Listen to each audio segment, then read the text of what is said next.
They flagged my bag. I watched it go down the belt. 17 minutes. A line of 200 people behind me. I'd packed that bag the exact same way I had for 6 years. The rules changed. I didn't know, and nobody told me. This year, airlines and the TSA quietly updated more carry-on rules than they have in the last decade combined. Most travelers have zero idea, and it's not just about your bag getting flagged. We're talking missed flights, checked bag fees you didn't budget for, and in some cases, items confiscated that you will never get back. Overhead shot of bag on security belt, slow motion conveyor, agent stopping belt, traveler looking confused and defeated. Before we go any further, if you fly at least once a year, smash that subscribe button right now. Every week I break down the stuff airlines, airports, and travel companies bury in the fine print so that you show up prepared. In the next 22 minutes, I'm going to walk you through every major carry-on rule change that affects you in 2026. We'll cover size limits and why the number on the airline's website is a trap, liquids, and why the 311 rule has a loophole most people miss, tech and batteries. This one catches frequent flyers off guard constantly, and I'll give you 5 packing hacks at the end that will make sure you never get flagged again. Stay to the end. The 5th hack is the one I wish someone had told me 10 years ago. What actually changed in 2026? Let me set the scene. After years of airports playing catch-up and post-pandemic staffing issues, new screening tech rolling out, and a wave of budget airlines renegotiating their fee structures, 2026 is the year where a bunch of these changes all landed at once. 3 things happened that changed carry-on rules for most major carriers. Number 1. CT scanners are now in more than 70% of major US airports, and they see everything. Things that used to slide through because agents couldn't see detail, they light up now. The scanner doesn't care how innocent your bag looks. Number 2, budget carrier fee restructuring. Spirit, Frontier, Ryanair in Europe, they've all quietly changed what free carry-on included actually means. Spoiler, in a lot of cases it means a personal item that fits under the seat in front of you. That's it. The overhead bin, that'll cost you. Number 3, post-pandemic airline staffing has normalized, which means enforcement is back. For the past 2 years, agents were stretched thin and a lot got waved through. Those days are done. Gate agents are measuring bags again, and they are not having it. CT scanner footage at airport. Gate agent using bag sizer, split screen of old TSA bin versus new larger CT bin, graphic of budget airline fee comparison chart.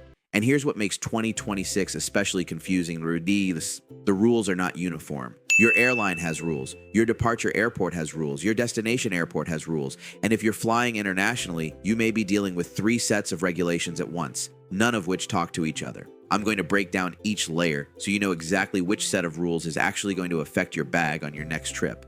Number 4, the size rule. Nobody reads correctly. Okay, quick question. When Delta says your carry-on must be 22 by 14 by 9 inches, do those numbers include the wheels, the handle, the zipper pocket on the back?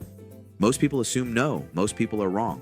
The official sizing on almost every major airline includes the total exterior dimensions, wheels, handles, and all exterior pockets included. That rolling spinner you bought because it was listed as cabin approved, if the wheels push it to 23 inches, it's technically oversized. Now, will they always catch it? No. Gate agents use judgment. But here's what changed in 2026. More airports now have physical bag sizers at the gate, and several carriers, including United on select high-demand routes, have started using sizer enforcement before boarding as a revenue recovery strategy. What that means for you, if your bag doesn't fit the sizer, you're checking it right there at the gate. You're paying the checked bag fee. You're waiting at baggage claim. Your carry-on advantage is gone.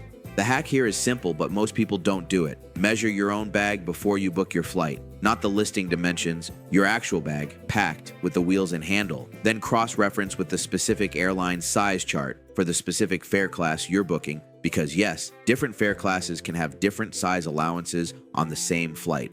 Close-up of tape measure on bag wheels, graphic overlay of major airline size chart comparison table, gate sizer bin with bag just fitting versus not fitting. Quick comparison I did before filming this video. American Airlines allows 22 by 14 by 9. Delta, same. United, 22 by 14 by 9. Southwest, 24 by 16 by 10. JetBlue, 22 by 14 by 9. But Frontier, and this is the one that gets people, Frontier's included carry-on for basic economy is 14 by 18 by 8. That's a personal item by most other airlines' standards. The overhead bin bag costs extra. Number 5, liquids, the myths that won't die. Raise your hand if you think you know the liquid rule. 311, 3-ounce containers, 1 quart bag, 1 bag per person. You've heard it 1,000 times. Here's what nobody tells you. There are 6 exceptions to that rule that most travelers have never heard of, and at least 2 of them are actually useful. The 311 rule applies to standard liquids, gels, aerosols, creams, and pastes. So far, so obvious. Exception 1, medically necessary liquids, prescription medications, contact lens solutions, saline. These are exempt from the 311 rule in any reasonable quantity. You do need to declare them separately. You do not need a prescription label, but having one speeds things up significantly. Exception 2, baby formula, breast milk, and juice for infants. Exempt, any quantity. Tell the agent before screening. Exception 3, duty-free liquids purchased at the airport and sealed in a tamper-evident bag. You can bring a full bottle of whiskey on board as long as it's duty-free, properly sealed, and you got it after security. The one that trips people up most in 2026, the CT scanner quart bag rule. At airports with CT scanners, you technically don't have to remove your liquids bag from your carry-on anymore. But, and this is the critical part, the 311 rule still applies to what's in the bag. The CT scanner doesn't change the limit, it just means you don't have to pull it out. Pack oversized containers and the scanner will catch them just as fast. Clear quart bag being packed, graphic overlay listing the 6 exceptions, duty-free shop at airport, TSA agent reviewing liquids, CT scanner imagery, number 6, tech, batteries, and hidden traps. This section is the one that frequent flyers get wrong the most because it's not obvious, and the consequences aren't just a delay, they can mean your item gets confiscated on the spot with no appeal.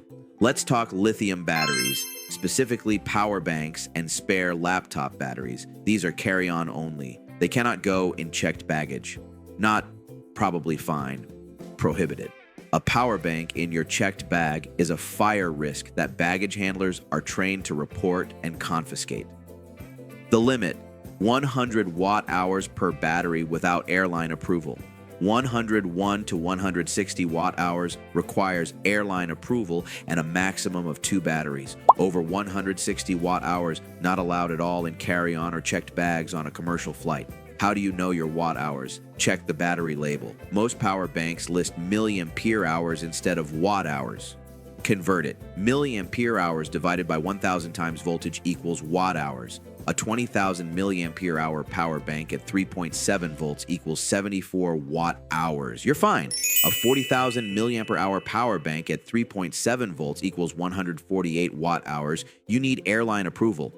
The hidden trap in 2026, smart luggage. Bags with built-in GPS trackers, USB charging ports, or integrated batteries have been banned or restricted by most major carriers unless the battery is removable. If the battery is built in and can't be taken out, your bag cannot fly as carry-on or checked luggage on most airlines, period. If you bought smart luggage in the last year, go check right now whether the battery is removable. I'll wait.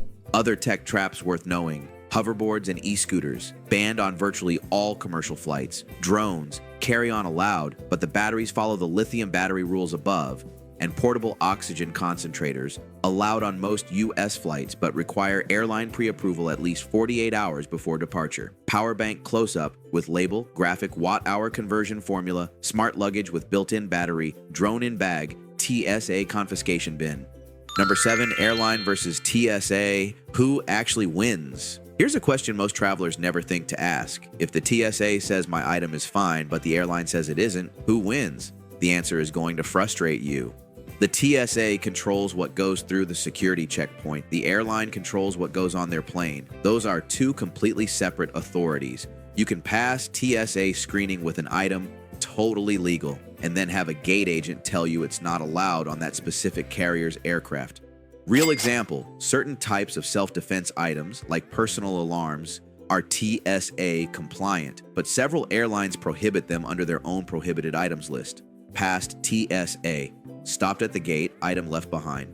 International example, flying from the US to the UK, TSA rules apply at departure. UK Civil Aviation Authority rules apply on arrival. Some items the TSA allows, certain tools for instance, are restricted at UK airports. If you're connecting through another country, add their rules to the stack.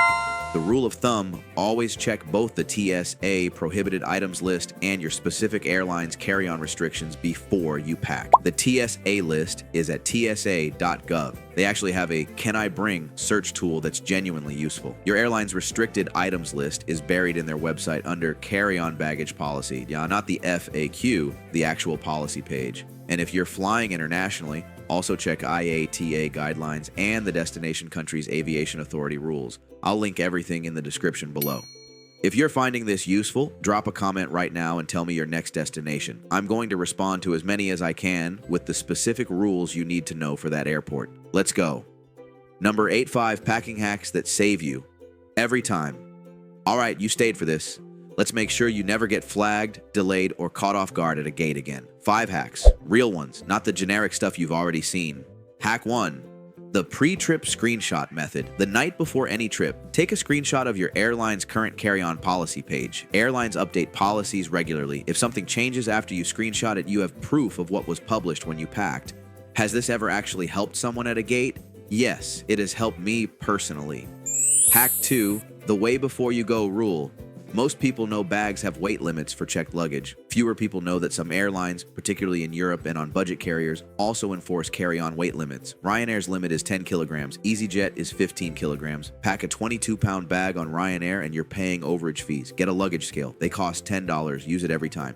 Hack 3. The personal item maximizer. Your personal item, the one that goes under the seat, is almost always sized more generously than people realize. A 18 by 14 by 8 tote or day pack can fit a surprising amount if packed efficiently. Compression packing cubes in your personal item let you carry far more than you think without triggering size checks. Hack 4. TSA pre-check or global entry if you don't already have it. I know, not exactly a secret, but here's what most people don't know. Pre-check doesn't just mean a shorter line. It means your electronics and liquids stay in your bag.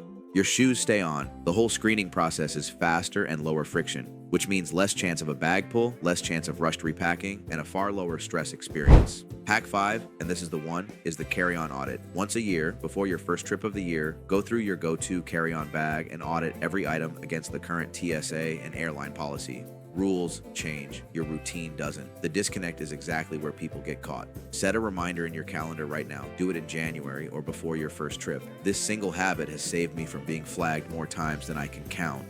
Screenshot on phone. Luggage scale weighing bag. Packing cubes. TS a pre-check lane. Calendar reminder on phone screen.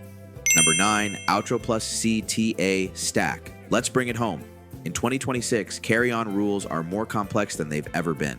Not because the core rules change dramatically, but because the enforcement is sharper, the technology sees more, and airlines have quietly restructured what's included in your ticket. Sizes, measure your actual bag, including wheels and handles. Know your specific airline and fare class. Liquids, 311 still applies, but know your exceptions. Tech, lithium battery limits are real and enforced. Check your watt hours and your smart luggage. Authority, TSA, and your airline are 2 separate rule sets. Check both. And the 5 hacks: screenshot the policy, weigh your bag, max out your personal item, get pre-check, and do an annual audit. If this saved you time, stress, or money on your next trip, hit subscribe.